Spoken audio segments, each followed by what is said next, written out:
Good morning, YouTube and the internet. It's April. Japnats is next weekend, and the 32 still in pieces, still waiting on parts,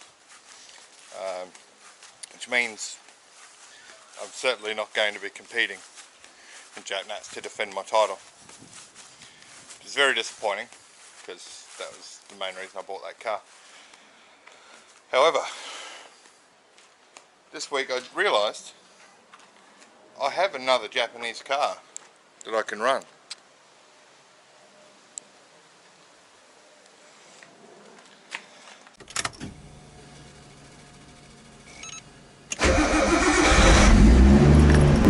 So I've spoken to a few people about tyres and brakes to make sure I can stock. QR is a very heavy brake circuit, as I learnt the first time I took the 33 out. I fractured the brake medium and boiled the fluid and lost all brakes totally. But what I'm going to do is test fit these wheels first, which I bought from the 33. I checked out willtheyfit.com, checked in the numbers. I think they'll work. We've got quite a lot of tuck with these factory wheels. You probably couldn't see that in here. There's also quite a lot of guard clearance.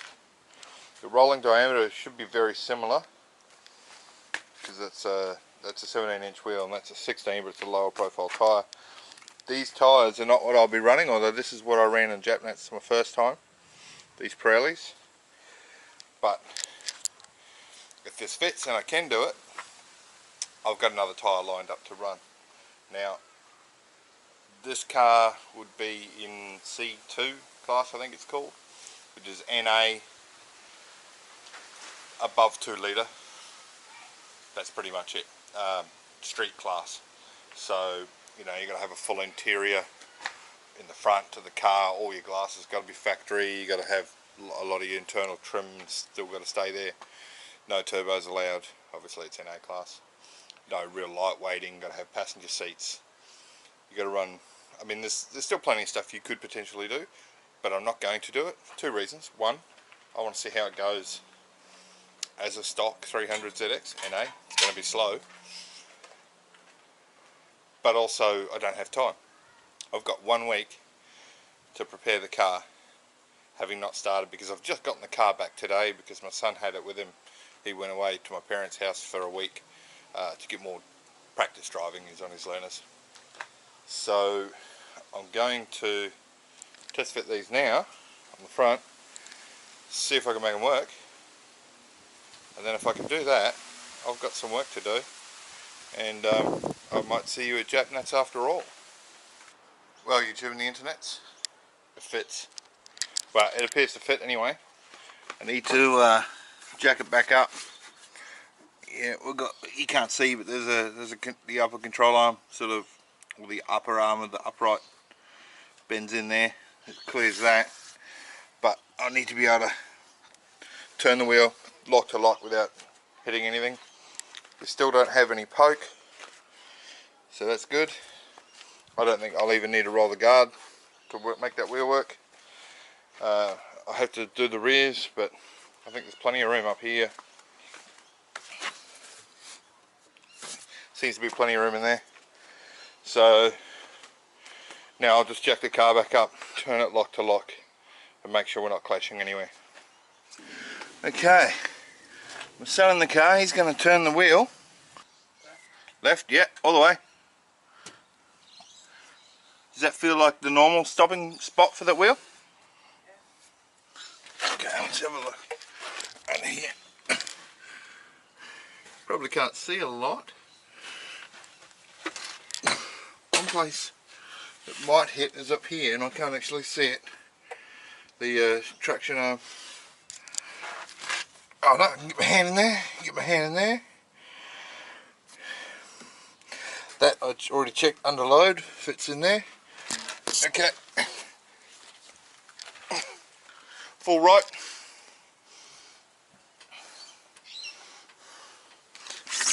Is that all the way?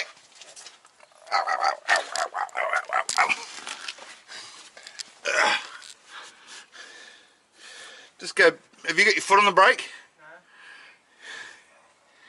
Just unwind the steering a little bit. Keep going. I think it's just sitting on the road. Alright, go back the other way. All the way. Yep. Full lock. Steering arm clears. Upright clears. Everything clears. I think we're going racing. It all clears. Excellent. Now all I've got to do, put that wheel straight. Is put all four on. Well, I'll put one on the back first. And, oh no, I might as well slam the other front one on while I got it up. And then chuck the backs on, make sure they're clear. No steering components, they should be fine. And then during the week I'll have to flush the brake fluid, put some super high temperature stuff in. I've got brakes coming from Motorsports Brakes in Brisbane.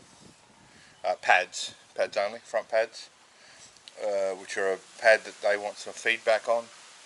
They're not released yet, they're not for sale, and basically I'm going to be testing them for them, assuming that I do run it on the weekend. Aside from that, tyres. I'm going to be running Nankang NS2 Streets, which are a 180 treadwear. They're advertised as a semi-slick. I haven't looked closely enough. Lots of tyres are advertised as semi-slicks when they actually aren't. They're not an R compound tyre. These may be, I'm not sure. They do come in a 120 treadwear, but the rules for the class state that the tyres must be above 140 treadwear and not. Yeah, 140 treadwear. That's it. So that's all I need to do. Doesn't sound like much, but there's a lot in a week. And I also want to pull the subs and amps and crap out of the back of the car because that's just extra weight. There's no point hauling that around. Now the other cars in the a 2 litre to 4 litre NA class, obviously is a Toyota 86. So I'd be interested to see if I'm quicker than most of them, and if I'm not, whether or not that's driverability or if they've had to modify the 86s. I think a decent, a well-sorted 86 with a good driver in it, I shouldn't be able to beat. But I think, a slightly modded 86 with a poor driver in it, I think I could do them. And even a completely stock 86 with a reasonable driver with, with factory, I think 185 tyres or whatever the hell they have on it. I think I should do that as well. But if someone's put a little bit of time and money into making it turn faster and stop faster and can drive, I shouldn't in theory be able to beat someone like that. But it'll be interesting to see. And yeah, I'm getting all excited and giddy now because I conceded the fact that I was not going to make Japnats weeks ago, and only a couple of days ago I thought, oh hang on, the 300's Japanese. It's slow, but it's Japanese. I can enter that. And also, it'll be an interesting experiment to see how quick it'll go, being NA, or how slow it'll go. This case probably is. And then we'll get a good standing of just how quick or slow the car is. The suspension's all stock. There is an adjustable upper arm in the front, which I can get camber out of. So I'll probably dial in maybe 1.5 degrees of camber for the tyre, which is a very street sort of camber level. It's bugger all really, but it will help on that tyre a little bit. Maximum tyre width's 255, so that's what I'm going to go with. A 255 40 17. So I'm going to put the maximum width tyre I can, a decent tyre. I've got a pretty good price on those though. and the Serco brakes from Motorsports Brakes. And I can't tell you what compound of sports brake it is because they haven't sold it. It doesn't exist yet. Some proper brake fluid, and those are all just based on experience, things that you really want to do. The brakes for a QR, the tyres to give me half a chance in my class, because it's so slow. I've got to carry corner speed, so the best tyre I can put on there cheaply. I mean, these are well under $200 each is what I'm paying for them. The pads are super cheap, obviously, because I've agreed to test them for the Motorsports Brakes Australia, Motorsports Brakes, and give them feedback on how they go. And they're not a track pad either. They are actually a street pad, so they want to see how they go at, at the extreme level, beyond what they're designed to do, really. And then strip out a little bit of weight and probably put a bit of tape over the leading edge of that rear spoiler because it's peeling up. Not for aerodynamic reasons. Well, it'll help aerodynamically, but mostly to prevent high-speed air getting under it and lifting it up even more. And that's it. That's all I'm going to do, and see what we can pull out of her.